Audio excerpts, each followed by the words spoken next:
All right, let's dive right in. We're going to break down a pretty radical new model for security. This isn't just a tweak. It's a full-on system reboot for an age where, let's be honest, the old ways just aren't cutting it anymore. They're failing, big time. And this really gets to the heart of the problem we have to face. The whole idea is that these sophisticated criminal organizations, they're not just gangs anymore. They're basically paramilitary competitors to the state itself. And a lot of the time, they've got better tech, better intel. So the state's monopoly on violence? The argument here is that it's already a myth. So how do you even begin to fix that? Well, that's what we're here to explore, a theoretical system designed to fight back. But here's the key. It's not about fighting fire with more fire. The idea is to fight chaos with something smarter, with code, with information, and with the right incentives. Okay, so first things first. Before we can talk about the fix, we got to really understand what's broken. We need to look at the enemy and figure out exactly why the current system is failing so badly. This is so important. The system redefines the enemy. They're called asymmetric warfare contractors. So you got to stop thinking thugs with guns and start thinking more like a high-tech paramilitary group. I mean, we're talking FPV drones, encrypted networks. They often know what's happening on the ground better than the actual police. And look, the core problem here isn't about brave officers on the street. It's about the system they're working in. It's like it's running on ancient analog software, and that makes it a super easy target for the classic plata o plomo. Take the bribe or take the bullet. It's just too easy to hack one way or another. All right, so that's the diagnosis. Now for the fun part. Let's get into the solution, starting with a massive hardware upgrade. This chart just lays it out perfectly.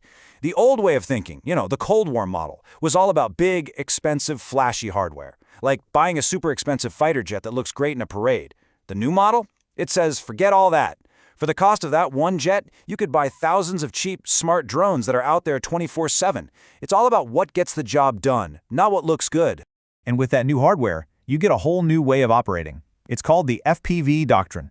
So instead of sending your people in blind, you send the drone swarm in first. They map everything out, they spot the threats, and they can even neutralize them with surgical precision. Only after the main risk is gone do the human officers move in to secure the place. This isn't just about saving lives, it's also about reducing that chaos and panic that can lead to terrible mistakes. But how do you control thousands of drones? You need a central nervous system, and that's where the Delta system comes in. Think of it as a single, live, digital map that pulls in data from everywhere. Satellites, drones, you name it. The commander in the war room and the officer on the street are looking at the exact same picture in real time. And just like that, the criminal's biggest weapon, surprise, is gone. Okay, so you've got the cool new hardware, but that's useless if the people using it are still vulnerable, right? So the next piece of the puzzle is what's being called a software patch for the human element, designed to make officers basically unhackable. So, layer 1 of this software patch is Bodycam 2.0. Every single officer wears a camera that's always on and it's streaming directly to a secure cloud. You can't turn it off, you can't edit the footage. And here's the real game changer. If the footage from an incident mysteriously goes missing, there's an automatic presumption of guilt. No more excuses. Next up, you have biometric locks. This is all about making sure the state's own weapons can't be used against it. An officer's gun, their vehicle, it's all useless without their specific biometric signature. And if an officer gets kidnapped or goes rogue, command can just flip a switch and turn all their gear into paperweights. Instantly. And this is maybe the cleverest part. An algorithmic internal affairs. It's like an automated immune system. You've got an AI that just watches the financial patterns of all officers. So if some beat cop suddenly buys a brand new luxury truck in cash, a smart contract, which is basically an unbreakable digital agreement, automatically freezes their pay and flags them. It stops corruption dead in its tracks before it even has a chance to take root. So, we've got new hardware and patched officers, but this system goes way bigger than that. It pulls the entire population and the whole justice system into the network. Just look at this number, 130 million. The idea here is to turn every single citizen into a potential intelligence agent. You're creating this giant, distributed sensor network where everyone is the eyes and ears on the ground. And how do you do it? Through a simple app. Anyone can anonymously report what they see. Their identity is totally protected. And here's that incentive piece again. If their tip leads to a bust, a smart contract automatically pays them a reward. All of a sudden, there's nowhere left for the bad guys to hide. Okay, what about the courts? The proposal here is for a kind of triple-lock jury system to make it bulletproof. First, no more random citizens. You have professional juries trained to analyze evidence. Second, they're not even in the same room. They're decentralized, connecting from different parts of the country, which makes intimidation pretty much impossible. And third, and this is crucial, their identities are completely anonymous and sealed forever. All right, we've covered the tech, the people, and the network. But now we get to what might be the most radical and maybe the most powerful idea in this whole reboot, the economic engine designed to make peace profitable. Yeah, you heard that right. This is a concept being called the IPO of violence. The idea is to basically restructure the police and military into corporations that are listed on the stock exchange. Now, the state would still hold the majority of shares, but a big chunk would be owned by regular investors, and most importantly, by the officers themselves. And this table just spells out the genius of it. Every officer is now a shareholder.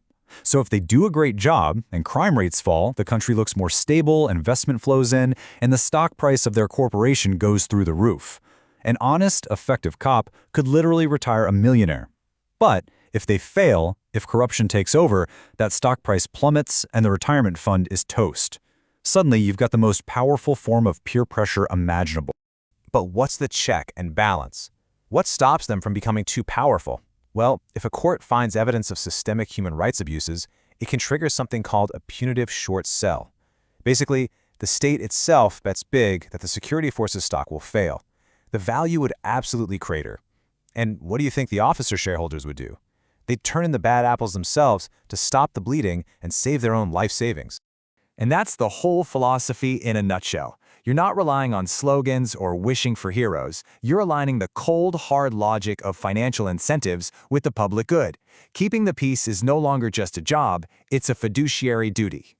So, when you put it all together, the drones, the software, the citizen network, the stock market, what do you get?